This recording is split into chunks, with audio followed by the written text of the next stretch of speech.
Okay, y'all, we finally have a good episode. Want to talk about it? Let's talk about it.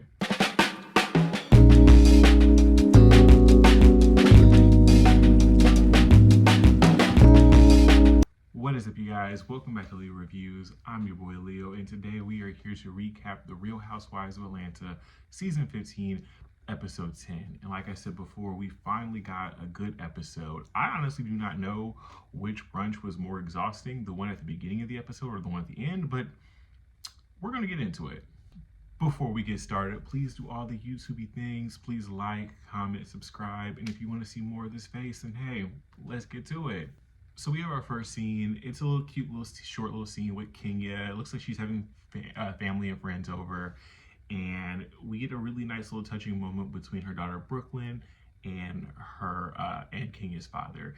Kenya says that when Brooklyn was born, she didn't really get to see her own dad that much, much less, Kenya's father. So, the fact that Kenya's father and Brooklyn have like a beautiful bond, it's really, really heartwarming and really touching to see. I like the scenes with Kenya as a mom. Like, Kenya as a businesswoman is cool, but Kenya as a mom, those scenes are top tier because it really shows such just a different side of Kenya, and it's just one of the more lovable things about her. So I really enjoyed that. In our next scene, we have our first brunch. It's the brunch before they go away, and Drew and Ralph are hosting it, and Ralph is the one who set the entire thing up. I guess the whole thing is supposed to go that the women are supposed to sit there and have the brunch, and the men are supposed to cook the food and help out, and just pretty much serve them. Now Drew finds it weird that Ralph is the one who set everything up, and based upon where they're going, it is a little weird, but it's very clear that Drew and Ralph are still faking the funk and trying to pretend like everything is good. I feel like from here on, it's about to get like real between the two, but right now we're still faking it. But go off, fake it, you guys. So the girls come in, and we get a conversation firstly with like Kenya and Sheree, and Sheree asks Kenya if Roy was coming. Kenya said no because Roy was working, and that's when the confessional Sheree tries to pretend like, she says, "Oh, Kenya has a man, but we haven't seen him." But girl, you have Marcel. I'd rather have an invisible man than that man. So what you have is no better. On top of that, Martel's not even claiming you. Like, y'all are supposed to be like this weird situation or just friends type situation, but he's not even claiming that you're in that. He just calls you his friend. Embarrassing. So Marlo shows up, and she brings her new boo, Scott Lee, and Candy says that she actually knows him. He's actually a head chef at a restaurant, and Candy says that she's surprised that she's with him. Candy also says that Marlo has stated that she doesn't do anything with men. She doesn't get, any type of freaky or nothing with the men until the men start spending money and buying her gifts and doing things like that. And Candy calls it whore behavior. Normally I would not agree, but because it's Marlo, the girls start talking about the new movie that's coming up, or the new movie that Candy is coming out with her and Todd, and they said that they casted Drew as a lead actress. And she starts describing like the synopsis of the movie, and pretty much Drew's character is just going to be this young, naive woman that gets turned out. And Candy says that's the perfect role for Drew.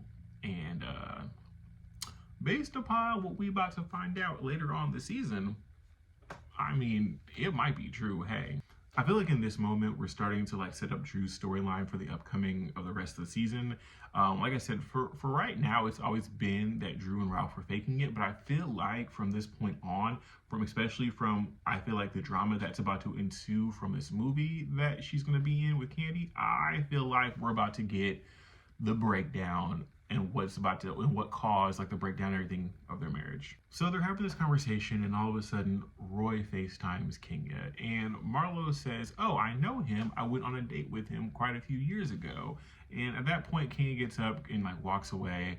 But Marlo starts being messy, and she starts showing everybody the DMs between her and Roy, and yada yada yada. And I don't know, was it necessary? Like, was it why do all this? It just feels like you're just trying to bait Kenya, or you're trying to look for reasons to have an issue with her, Marlo. And I don't, I'm trying to figure out how to word this. Marlo, play with somebody else. Marlo and Kenya at this point are like Tom and Jerry. But if Tom got tired of chasing Jerry and is now trying to watch TV, but Jerry keeps trying to start stuff, yeah, Marlo is Jerry in the situation. Like, you can very much so tell that Kenya's not playing with you, man. Like, she's not giving you the reactions that you're looking for anymore.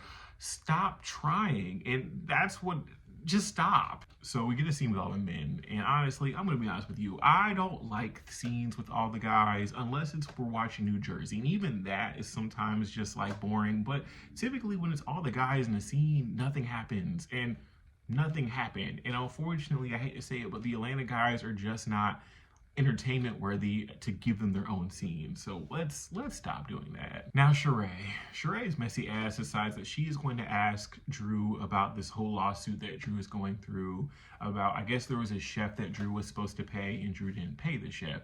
It's very clear that Sheree is trying to get her lick back. This is payback from last year when Drew brought up the fact that Sheree has this reputation around Atlanta for not paying. This is literally just Sheree just trying to get her lick back and be like, ha, I got you, girl. You said I don't pay, you don't pay. And Drew says that she did not pay this woman because it was just a tasting. She wasn't supposed to pay her. It was just supposed to be, you know, something real. It was just supposed to be like a test. She ended up not going with this chef. And the whole lawsuit is over $1,000, which honestly doesn't even sound like it's even worth the lawsuit. But I mean, hey, small claims court, right? Sheree asked Drew if she was going to then pay this chef, which is so petty. It's so petty. And once again, like, you could very much so tell that Sheree, this is just revenge. This is just par for the course with Sheree. But Drew is just not having it. That conversation sparks some sort of weird just tension between Kenya and Courtney. That was... why unnecessary? Why was there tension? Why was it happening? It didn't make sense where it was coming from. At some point in the conversation, it starts to regress more, and Courtney starts like patting Kenya on the shoulder and touching Kenya, and Kenya's like, girl, don't touch me. Cause like, yeah, like if we're like having some sort of weird tension moment, or we beefing, if I'm not vibing you, right, don't touch me. There's no reason for us to have physical contact, cause like touching me when I'm already not vibing you could lead other places. Not saying that I would escalate it, but that's how stuff starts. Don't touch me. Right, so next day comes, the girls finally fly out to Portugal. We find out that the entire time that they were on this flight to Portugal, Candy was sick. She said that she was the sickest she's ever been on this entire flight, which I cannot imagine being in a bathroom the entire flight, especially like into another country. Cause like, have you been in like airplane bathrooms? They're like tiny. They're so small. And me, I'm over 6 foot. So like we're that's just not gonna work. No ma'am. But they finally get to Lisbon, and honestly, I'm gonna tell y'all, Lisbon is like in one of the top like 5 places that I've always wanted to go to. I think it's just beautiful there. I've always wanted to see it. I'm excited to see like a little bit more like what they're gonna show on the show, but I gotta get there hopefully in the next couple years. The girls are all sitting around before they like end up going to dinner and everything, and they end up finding out that Ralph is currently in Vegas on a business meeting, and they ask Drew what this business meeting is about. She says that he is actually meeting up with the director of Chocolate City to be one of the strippers. Now I'm sitting there and I'm like, I really hope that for like she's talking about like he's doing it for a movie and not Ralph actually, you know, taking his clothes off for a couple of dollars. Like, it can't be that bad that we're now reduced to whatever Ralph was doing before. What was Ralph doing before, y'all? Does anyone know what Ralph does? Like, I know like he says he's an entrepreneur, but what does that entail? What are we entrepreneuring? Like, what is he doing? But hey, whatever he's doing, I hope that it's making him enough money, like I said, where he has to do a movie and doesn't actually have to shake it for some dollar bills, because that, nah. So in our next scene, we have the girls broken up into groups. We have Kenya with Candy, Monyetta and Drew, and Sonia and Marlo. We find out that Mangetta has like an orphanage in a small village in Africa, which I think is actually really, really great. I would love to see more of that. I think that Mangetta is so interesting.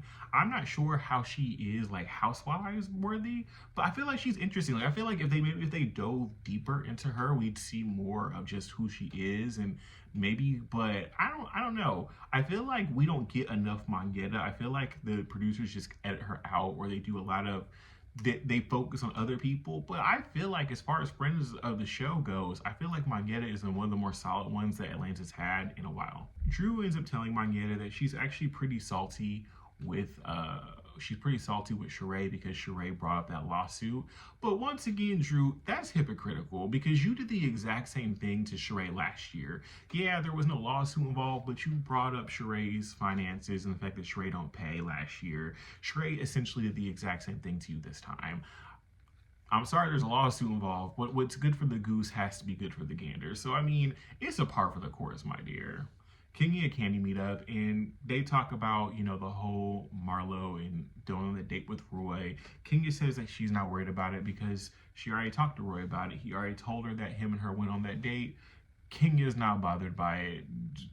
Like, she's not tripping about it at all. She said clearly, Roy wasn't feeling Marlo, which is why there was no second date. I mean, hey, so if Kenya's like, secure in the whole situation, there's nothing to talk about. Now we have Sanya and Marlo talking about the same situation.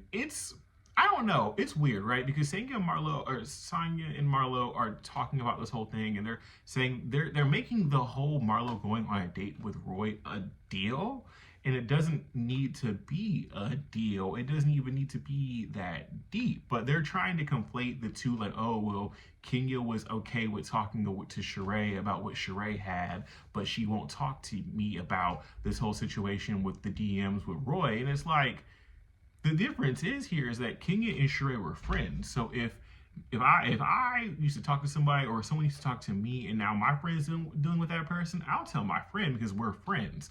If I don't mess with you, I don't vibe with you, me and you are not friends, me and you don't speak, you barely have my phone number, the only reason why you have it is because of work, it's not the same. There's no obligation to tell me, and like it's different. It's different. And to watch Marlo and Sanya trying to make this whole thing a thing when it didn't need to be a thing was weird. The girls go out to dinner and they all order shots, but because of, a language barrier, the waiter ends up bringing them just like these big tequila drinks, which I would not have been mad at. I probably would have still drank it. They looked really good. So, hey, turn up, right?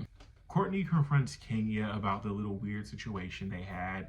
Courtney tells her that she had a conversation with Sheree about the situation, where Sheree told Courtney that her and Kenya had a conversation, and Kenya pretty much let Sheree know that she was not vibing Courtney. And I was sitting there and I'm like, okay, well, I guess Sheree is back to bone collecting haphazardly. So I don't know. I feel like Sheree was the bone carrier, right? But she didn't. I feel like it was most haphazard bone collecting. She always picked and choose which bone she was going to carry, and like I feel like if you're gonna bone collect for everybody. Don't just like do this biased bone collecting. That makes no sense. But it's Sheree, so we can't expect too much. In that conversation, they pretty much talk about the fact that Kenya told Courtney not to touch her, and all Kenya pretty much says was that she was expressing a boundary, and that's all she was trying to do. And I agree. Like I said, if we're not vibing, don't touch me. And at this point, they're pretty much able to squash it and move on. Drew brings up the situation with Sheree, and she explains to Sheree that she's upset, and she found out that Sheree was telling other people about the lawsuit and things like that, and she's upset. But once again, Drew, you did the same thing. You told other people about Sheree not paying last year before you actually talked to Sheree about it. So you can't get messy at Sheree for doing the exact same thing that you're doing.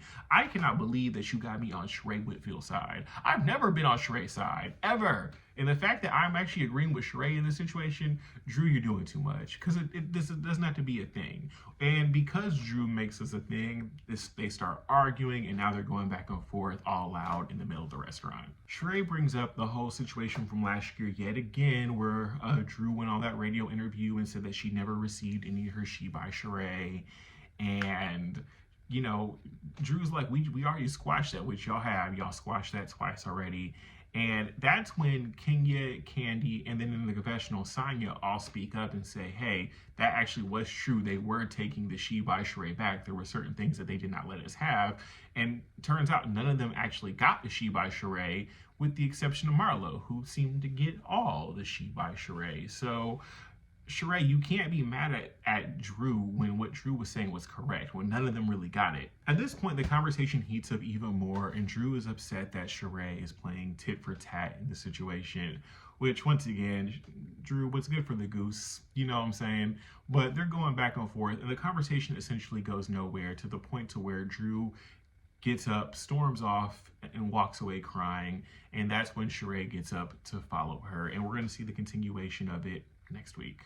But yeah, y'all, that seemed to be what happened in the episode. I'm actually excited to see where the episodes go from here. I feel like with the second half of the season, we're picking up. Hopefully the first half was just like the slow, the engine revving up. And now hopefully from here on, we actually have, we have like a good, well-oiled machine. The episodes are just flowing. We get consistent drama, comedy, all that stuff. I feel like the girls can deliver, so hopefully they can. But hey guys, thank you so much for watching. Please do all the YouTube things. Like, comment, subscribe. I would love to hear your thoughts. You heard my thoughts. And hey, we will see you guys in the next one.